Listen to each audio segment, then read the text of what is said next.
Soja, feijões e trevos estão entre as 18.000 espécies na família das leguminosas. A maioria delas, incluindo essas três, são conhecidas como fixadoras de nitrogênio. Elas aumentam o nível de oxigênio no solo para produzirem proteínas para crescer e clorofila para fazerem a fotossíntese. Um jeito de usar isso no cultivo é implantar as fixadoras de nitrogênio com outras plantas que precisam de muito nitrogênio. Ou plantar uma cobertura fixadora de nitrogênio, como o trevo, para solo fértil no ano seguinte. Certo, isso pode ser útil, mas o fertilizante de nitrogênio não faz a mesma coisa, mas de forma mais conveniente? Por que se preocupar com essa coisa de fixação de nitrogênio? Sabendo disso, nós precisamos aprender como a fixação de nitrogênio funciona, o que, por sua vez, nos obriga a entender o ciclo mais amplo do nitrogênio. Então, vamos começar com o quadro geral.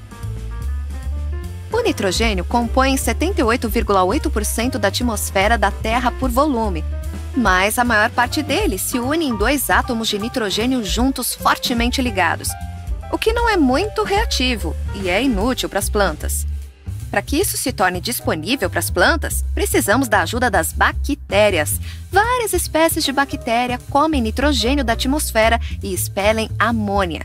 E isso é comido por outros tipos de bactéria. Bactérias que expelem nitrito e são comidos por outros tipos de bactéria que expelem nitrato. Todos esses tipos de nitrogênio são disponíveis para as plantas, especialmente nitrato, que é o mais fácil para as plantas usarem. Elas podem usar o nitrato se estiver perto de suas raízes, mas geralmente dependem de filamentos de fungos que se ligam às suas raízes e as trazem nutrientes em troca dos açúcares e carboidratos que as raízes das plantas exalam. Material vegetal morto também é rico em nitrogênio e é trazido para baixo com a ajuda dos vermes, cujo cocô é uma iguaria entre as bactérias nitrificantes. Algumas das maneiras do nitrogênio deixar o solo é quando a colheita é realizada, quando a água o leva embora, ou quando se torna gasoso e volta para a atmosfera. Ou ainda, se o solo tem falta de oxigênio, diferentes bactérias anaeróbicas crescem e convertem o nitrato de volta em nitrogênio atmosférico. Note que essas coisas só acontecem com o nitrogênio solto no solo, não com o nitrogênio dentro dos organismos. Certo, então sabemos que o ciclo do nitrogênio depende fundamentalmente da vida no solo.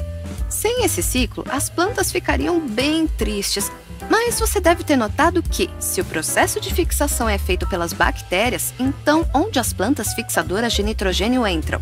Acredite ou não, as plantas fixadoras de nitrogênio não fixam o nitrogênio. Ao invés disso, elas criam um habitat para as bactérias que fixam.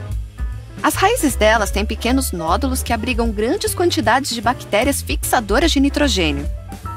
A amônia que essas bactérias criam é liberada lentamente no solo para as plantas vizinhas e os micro-organismos usarem. Quando a planta morre, a bactéria dispersa no solo, resultando em uma abundância de aliados bacterianos para as futuras necessidades de nitrogênio das plantas. Você lembra que mais cedo eu disse que a água pode levar embora o nitrogênio do solo? Esse nitrogênio acaba no rio, que pode perturbar o ecossistema, permitindo que as algas dominem. Mas lembre-se que isso só tira o nitrogênio do solo e não o nitrogênio incorporado em organismos. E os fertilizantes adicionam nitrogênio puro sem os organismos. Então, quando chove, uma grande parte dele escoe e polui. As moléculas soltas de nitrogênio são muito mais propensas à volatilização, liberando uma grande quantidade de óxido nitroso, um potente gás de efeito estufa na atmosfera. Mas isso não é tudo. Uma quantidade tão grande de nitrogênio puro irrita as minhocas que acabam morrendo ou indo embora. Isso elimina os fungos úteis das raízes das plantas e muda o pH do solo, tornando-o inóspito para as bactérias. Em suma, isso mata o solo. Quando o nitrogênio se acaba ou é levado pela água, os organismos não estão lá para ajudar as plantas a obterem mais. Então agora você tem que adicionar mais fertilizante, o que só piora os problemas. E esses organismos fizeram muito mais do que só fornecer nitrogênio. Os fungos das raízes também trouxeram minerais importantes para as plantas. E agora que eles se foram, fertilizantes minerais também precisam ser usados.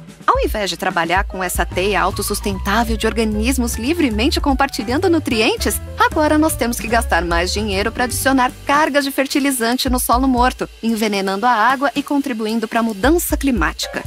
Considerando a inabilidade do solo morto para suprir as plantas com nutrientes, não é à toa que ao longo dos últimos séculos os vegetais têm declinado fortemente no valor nutricional. Comida saudável precisa de um solo saudável. Então, se o solo ao seu redor for rico e vivo, tente mantê-lo dessa forma.